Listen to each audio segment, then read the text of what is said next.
Today, let's make a really fun square pattern quilt, perfect for any holiday.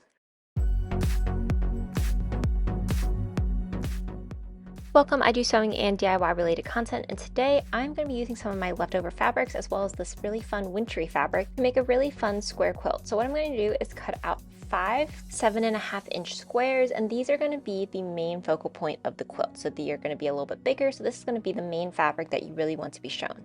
Now we are going to need 4 squares of 4 different colors that are actually 4.5 inches by 4.5 inches. So these are going to be used for a little bit of contrast with the other fabric. So I'm using brown, green, tan, and navy blue for these squares, and we're cutting out 4 of each. So as you can see, this is what the pattern looks like. So we have those 5 big squares and then 4 of those 4 smaller squares that make up the general idea for this quilt.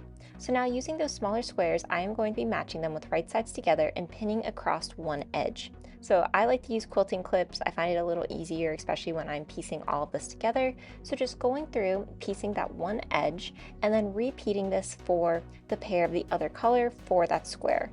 So as you can see, I'm going to be repeating this, having the right side together, and then using my quilting clips to pin these in place.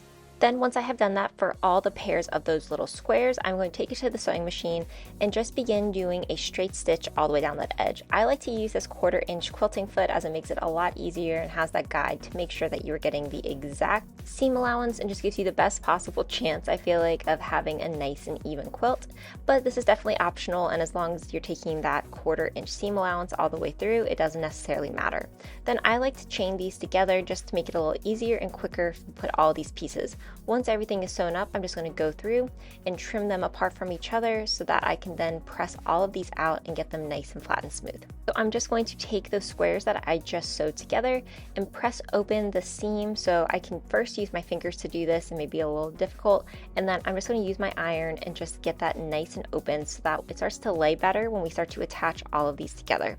So once I have this done with one pair of squares, I'm just going to repeat this for the rest of those squares that I did, and it's going to give you a really nice and smooth product. Once all of them are nice and pressed, I'm now going to start matching these squares together. So taking that green and brown square pair with that tan and navy blue, matching it up at the seams, and then using my quilting clips, or you could use pins to secure these together so that I can then take a stitch to make it be one large square. So now I'm going to then repeat this process for all of the other squares so that at the end I have 4 sets of squares that need to be sewn together, and I'm able to take that one nice and long seam through so that I can get all of them sewn up. So very similar to before, I'm just doing a 1/4 inch seam allowance and doing this in a chain method so that it's very quick and very simple to get all the squares now sewn up.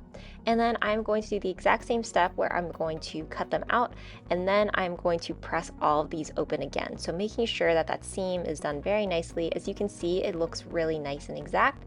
And now I'm going to press this open to help this new square be nice and flat. So when I'm attaching it to those white squares, it will lay better for our quilt. So just following the exact same steps as before and pressing everything nice and flat and smooth. So here's my quilt currently looks like. You can see I have those white squares, and then some of these squares that I attached together, they are a little bit different in length. I find that the best way to go about this is just to trim them up. It's okay if it happens, it's very easy to fix, so you can just go through, trim off any of those extra edges, and now this is what the quilt looks like. I think it's looking really nice and it's coming together well, so what I'm going to do is match the squares, those white squares, with those newly sewn squares that I just did, and then pin up the edges on either side of that square. So that square that we just created using those 4 smaller squares, we're now going to be matching that with the white fabric, or whatever fabric is your main fabric you're going to be using for those 5 other pieces. So I'm going to do either side for both the lower portion as well as the upper portion. I'm not going to do anything with the middle row yet. And the reason for that is we want them to be nice and lined up. You could definitely, if you feel very confident in your sewing, you could definitely start sewing that one up as well. I just like having it as sort of off to the side so that I can go back and make sure that I'm doing the correct seam allowance and getting all of my points to match. So as you can see now, I'm just going to be taking those straight seams on either side of those squares I just sewn up to get it attached to that main fabric. And then this is going to give us the top row as well as the bottom row of our quilt. So now what it's time to do is press all of those seams open. So very similar to before, I'm just going to take my iron and make sure that it's all laying nice and flat and smooth and press everything open. So now that I have both the top and the bottom row done, it is now time to work on the middle row.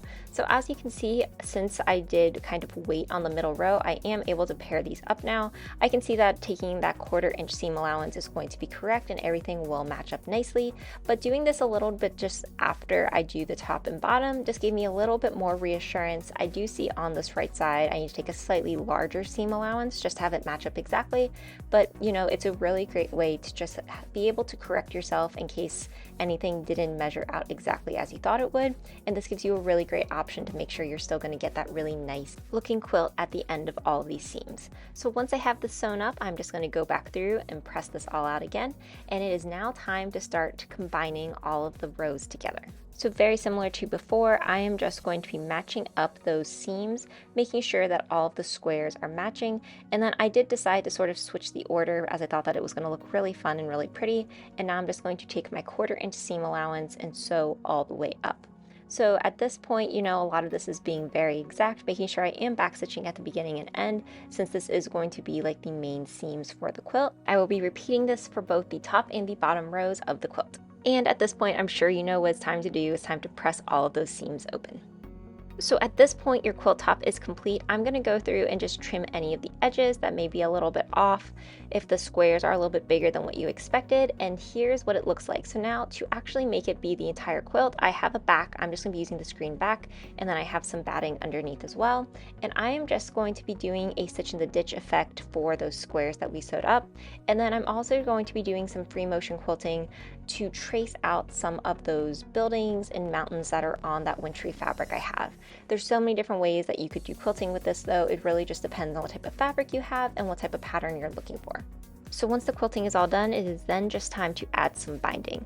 For the binding, there are lots of different ways you can do it. I will even include a link to a video on how I specifically add binding, as it is a little different than using the binding foot, but I do have a video on that as well in case you want to do this all in one go. I like to use double fold bias tape though, and then I go all the way around opening it, and I use my sewing machine to sew this on, and then I flip it over and I like to hand stitch it. I feel like it gives it a really nice sort of invisible looking finish, but again, it's really up to you what you feel is the best option for finishing your quilt, since you are the one who did all the work. With the binding done, my quilt is now complete. I absolutely love how it turned out. I think it's a really great winter quilt. So it's not really Christmassy. It has those colors that draw from winter for the greens, the browns, the tans. I love how the little houses now pop a little bit more since I did do the quilting around them, and I think it looks very nice. This is a really simple quilt to do. You could probably get it done in a couple days, maybe even a weekend if you just focused on it, especially depending on what type of quilting technique you did. If you want to see more quilting videos, be sure to like, comment, and subscribe, and I will see you in the next video. Thanks for watching.